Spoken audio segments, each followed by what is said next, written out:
જય માતાજી ને જય શ્રી કૃષ્ણ બધાને। તો જોઈને તમને ખ્યાલ આવી જ ગયો હશે કે આજે આપણે ફરસાણ બનાવવાના છીએ, એ પણ શિયાળામાં ખૂબ જ હેલ્ધી ઓપ્શન સાથે। તો મેંદાના ઉપયોગ વગર અહીં આ રીતે ક્રિસ્પી એવી આપણે લીલવાની કચોરી બનાવી છે। ગયા વર્ષે પણ મેં મૂકેલો છે લીલવાની કચોરીનો વિડીયો, પણ તેમાં મેં મેંદાનો ઉપયોગ કર્યો હતો। આ વખતે ઘઉંના લોટમાંથી બનાવી અને તેની સાથે આ ખાટી મીઠી એવી ચટણી બનાવી છે। આપણે બહાર જ્યારે ફરસાણ ખાતા હોય ત્યારે વિચારમાં પડી જાય છે કે આટલી ઘટ અને ચીકણી તેમજ એકદમ લાલ કેચઅપ જેવી કેવી રીતે બને ચટણી। તો ચાલો જોઈ લઈએ તેની રેસીપી। તો પહેલાં અહીંયા કચોરી સાથે સર્વ કરવામાં આવતી ચટણી માટે મેં એક વાટકો ભરી આંબલી લીધી છે અને જે ફ્રીજમાંથી કાઢી લીધી છે, એટલે તેમાં આ રીતે આંબલી ડૂબે એવું ગરમ પાણી ઉમેરી ઠંડુ થવા માટે સાઈડમાં મૂકી દીધું હતું। હવે પાણી ઠંડુ થઈ ગયું છે અને આંબલી એકદમ સારી રીતે પલળી ગઈ છે। હવે તેને મિક્સર જારમાં લઈ લઈશું। તો મિક્સર જારમાં આપણે આંબલીનો સરસ એવો પલ્પ આપણે પહેલાં તૈયાર કરી લઈશું। તેની માટે મિક્સર જારની અંદર આંબલી નાખી દીધી છે, પલાળેલી છે તે, અને તેને સારી રીતે પીસી લીધી છે। તો જો આ રીતે સરસ પીસાઈને સ્મૂથ પેસ્ટ બની તૈયાર છે। હવે આપણે ગેસ પર વાસણ લઈશું। તેમાં આપણે જે વાટકીના માપથી આંબલી લીધી છે તે જ વાટકીના માપથી ખાંડ અને પાણી ઉમેરશું। હવે આપણે તેની અંદર મસાલા કરી દઈશું। મસાલામાં સૌપ્રથમ એક મોટી ચમચી ભરી અહીં મરચું ઉમેર્યું છે। તમારે ટેસ્ટ પ્રમાણે વધારે પણ ઉમેરી શકો છો, પરંતુ એક ચમચી તો ઉમેરવું જ। અડધી ચમચી ભરી ધાણા જીરું પાવડર, અડધીથી ઓછી ચમચી સંચળ પાવડર, તેનાથી પણ ઓછું મીઠું। તો મીઠું આપણે આંબલીમાં મેં સ્ટોર કરી ત્યારે ઉમેરેલું છે, એટલે એ પ્રમાણે ઉમેર્યું છે, તમારે એ પ્રમાણે ઉમેરવું ટેસ્ટ કરીને। તો જો અહીં પાણી સરસ ઉકળવા લાગ્યું છે ને એકદમ ઘટ એવું તૈયાર થઈ જાય, ચાસણી જેવું પાણી, પછી આપણે તેની અંદર આંબલીનો પલ્પ જે તૈયાર કરીને રાખ્યો છે તે ઉમેરી દેવાનો। નોર્મલી આપણે બધું જ આંબલીના પલ્પમાં ઉમેરી પછી તેને ઉકળવા માટે રાખતા હોઈએ છીએ, પણ તેનાથી આ રિઝલ્ટ મળતું નથી। તો આ રીતે જરૂરથી ટ્રાય કરજો તમે।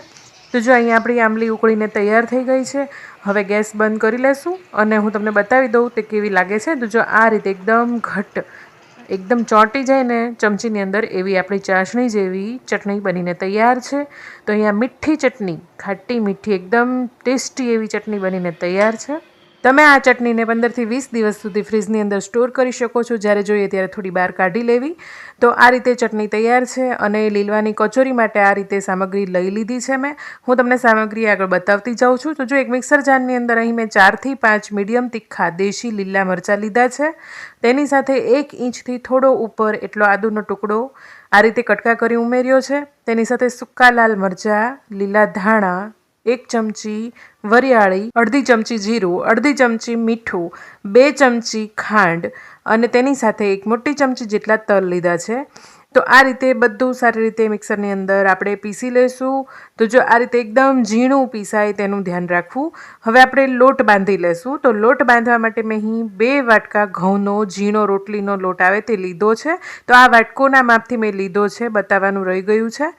તો હવે તેને ચાળીને જ ખાસ વાપરવો અને તેમાં આપણે ચોથા ભાગનો રવો ઉમેરવાનો છે, મીઠું સ્વાદ પ્રમાણે નાખવાનું છે અને અઢી પાવડા જેટલું તેલનું મોણ દીધું છે। તમે અહીં ઘીનો ઉપયોગ કરશો તો વધારે સારું રિઝલ્ટ આવશે।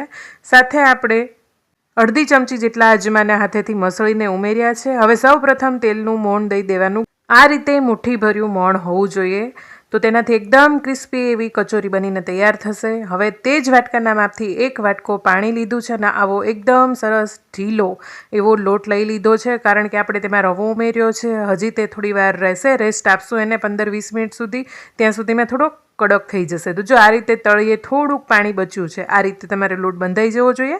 હવે આપણે પૂરણ માટે 1 પાવડું ભરી તેલ ઉમેર્યું છે, તેમાં નાની અડધી ચમચી જેટલી હિંગ ઉમેરી છે।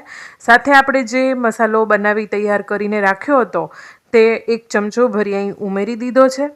તેને આ રીતે સરસ સંતળાઈ જાય એટલે જે વાટકાના માપથી લોટ લીધો છે તે જ વાટકાના માપથી 1 વાટકો તુવેરના દાણા, 1 વાટકો વટાણા અને તેની સાથે આપણે આ બધું મિક્સ કરી લેવાનું છે મસાલાની અંદર। તો એકાદ મિનિટ સંતળાઈ જાય એટલે આપણે તેની અંદર થોડા પાણીના છાંટા આ રીતે ઉમેરી દેવાના। તો મેં અહીં 1-2 વખત આ રીતે છાંટ્યું છે પાણી। આ રીત કરવાથી તમારે કચોરીમાં બિલકુલ પાણી નહીં રહે, પૂરણ એકદમ કોરું થશે।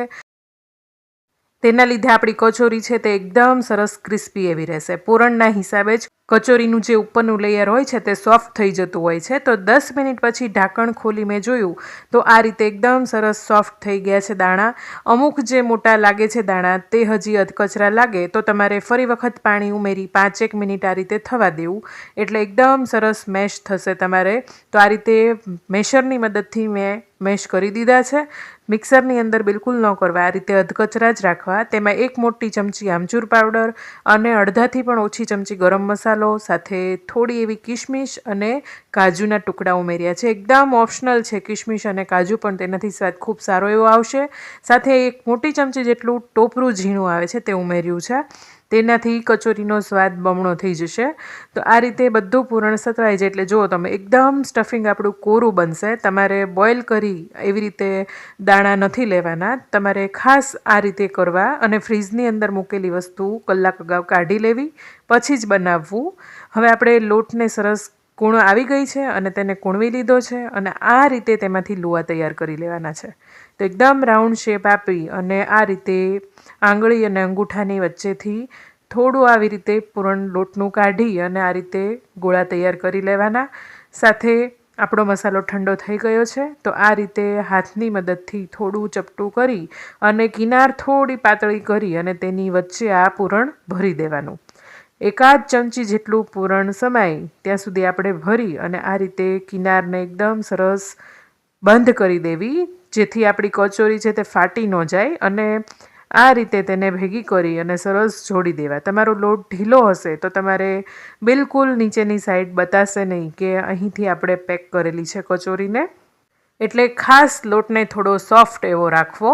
તો જો અહીં બીજી કચોરી પણ વળાઈ ગઈ છે. તો આ રીતે મેં બધી કચોરી તૈયાર કરી લીધી છે અને એકદમ હળવા હાથે આપણે દબાવવાનું છે. બહુ વધારે ભાર આપશો તો કાજુના ટુકડા અને દ્રાક્ષના હિસાબે તે ફાટી જવાની ભય રહેશે, બાકી કોઈ જ વાંધો નથી આવતો. તો આ રીતે એકદમ હલકું ગરમ તેલ થઈ જાય એટલે આપણે તેમાં કચોરી ઉમેરી દેવાની. જેટલી સમય એકવારમાં તેટલી આપણે ઉમેરી દઈશું અને ખાસ બહુ વધારે પડતું તેલ નહીં આવવા દેવાનું અને વધારે માત્રામાં તેલ ઉમેરવાનું, જેથી ડૂબેલી રહે કચોરી અને એકદમ સરસ એવી તળાઈ. તમે જોયું હશે બહાર મોટા વાસણની અંદર આખું વાસણ તેલનું ભરેલું હોય અને તેમાં કચોરીઓ ધીમે ધીમે તળાતી હોય, અડધો કલાક 1 બેચ ઉતરતા થતી હોય. તો આપણે ઘરે થોડી માત્રામાં બનાવીએ છીએ છતાં પણ એક વખતની કચોરી તળાવવામાં 10થી 12 મિનિટ કે 15 મિનિટ સુધીનો સમય તો મિનિમમ લાગે છે.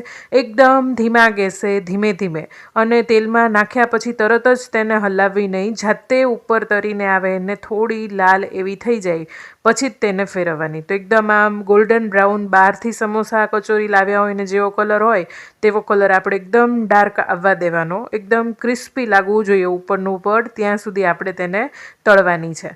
તો આ રીતે મારી કચોરી તળાવા માંડી છે અને જો આ રીતે એકવાર ઉપર આવવા માંડે ને કચોરી નીચેથી થોડી લાલ થઈ જાય ને પછી આપણે તેને પલટાવવાની. તો આવી રીતે ફેરવતા ફેરવતા આપણે કચોરીને તળી લઈએ. તો બધી જ કચોરી આ રીતે તળી અને તૈયાર કરી લઉં છું. તો તમને જોઈને જ ખ્યાલ આવી ગયો હશે કચોરી કેટલી ક્રિસ્પી બની છે અને તેમાં કોઈ પણ પ્રકારનો ફાટવાનો કે એવો ભય નથી રહેતો જ્યારે તમે લોટ એકદમ પરફેક્ટ બાંધ્યો હશે ત્યારે. અને સ્ટફિંગ કોરું હશે એટલે તમે 2-3 કલાક પછી પણ જો ખાશો ને તોય કચોરી એકદમ ક્રિસ્પી એવી જ રહેશે. તો જો આ રીતે બધી જ કચોરી મેં તેલમાં ઉમેરી દીધી છે અને આ લાસ્ટ વાર છે. હવે બધી જ કચોરી તળાઈ ગઈ છે. હવે આપણે તેને સર્વ કરી લઈએ. તો જોઈને જ ખાવાનું મન થઈ જાય એવા હેલ્ધી ઓપ્શન સાથે આપણી ઘઉંના લોટમાંથી લીલવાની કચોરી બનીને તૈયાર છે. તમને અવાજ ઉપરથી ખ્યાલ આવી જ ગયો હશે, છતાં પણ હું આ રીતે તોડીને તમને બતાવું છું. તો હજી તો આ ગરમ ગરમ છે, થોડી ઠંડી થશે એટલે વધારે ક્રિસ્પી લાગશે. તો આ રીતે હું તોડી લઉં છું જેથી ચટણી આપણે જે ઉપર ઉમેરીએ થોડી અંદર સુધી જાય અને ખાવામાં એકદમ મજા આવે. તો આપણી ખાટી મીઠી ચટણી અને એકદમ ક્રિસ્પી એવી લીલવાની કચોરી બનીને તૈયાર છે. જો તમને મારી મહેનત ગમી હોય અને વિડીયોમાં થોડું પણ કંઈ જાણવા જેવું લાગ્યું હોય તો વિડીયોને લાઇક કરી શેર કરજો અને ચેનલને સબસ્ક્રાઈબ કરવાનું ન ભૂલતા. આવા અવનવા વિડીયોની મૂકતાની સાથે જ સૌપ્રથમ નોટિફિકેશન મેળવવા માટે બેલ આઇકોન જરૂરથી દબાવજો. મળીએ નેક્સ્ટ રેસિપીમાં. ત્યાં સુધી બધાને આવજો.